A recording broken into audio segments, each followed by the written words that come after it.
Evangelical leaders want to meet with Pope Francis over a recent article in a journal approved by the Vatican. That article accuses some American Catholics of building an alliance of hate with evangelicals who backed President Trump.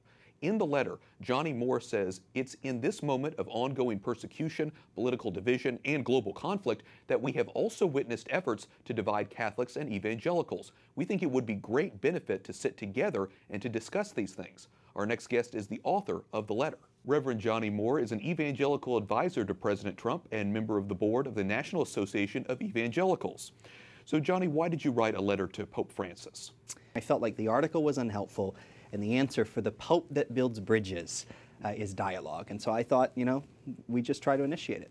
A lot of people would agree with you that this article was unhelpful. The authors of the article described the relationship between conservative Catholics and evangelical Christians as an ecumenism of hate. How do you respond to that? I've chosen not to be offended, but to reach out and try to make peace, because clearly there's a lack of understanding. So if you were to have a meeting, you and other evangelicals were to have a meeting with Pope Francis, what would you talk to him about? What would you say? What would you hope he would say? Well, first of all, I just want to have a context of friendship. I think we agree on far more than we disagree on. And when we do disagree, let's disagree within the context of friendship. There's a dialogue happening in this country between the Catholic Church and the Evangelical and other Christian denominations that we've rarely seen, in the United States. You are an advisor to President Trump on a number of these important topics. We talk about persecuted Christians. Is President Trump aware of the situation? Is he going to do more to help persecuted Christians? I can tell you, I have had almost daily conversations with people across this government, the State Department, and the White House, the National Security Council, and other places all across the Hill.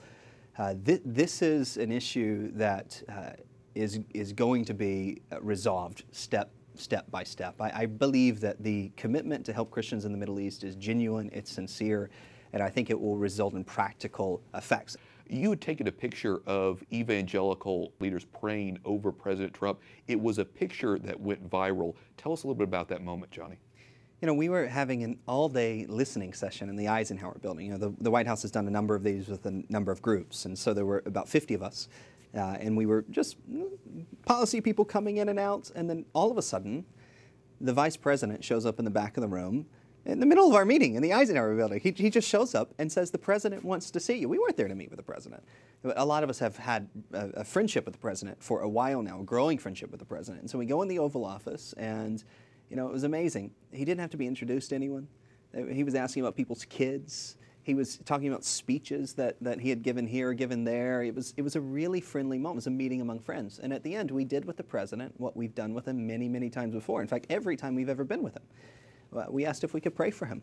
We prayed that God would protect him, that God would protect his family, that God would give them wisdom, that God would lead them as they lead us, as an administration. And as Christians have done for 2,000 years, we laid our hands and we prayed for him. Johnnie Moore, evangelical advisor to President Trump, thanks so much for talking with us about it. So happy to be here.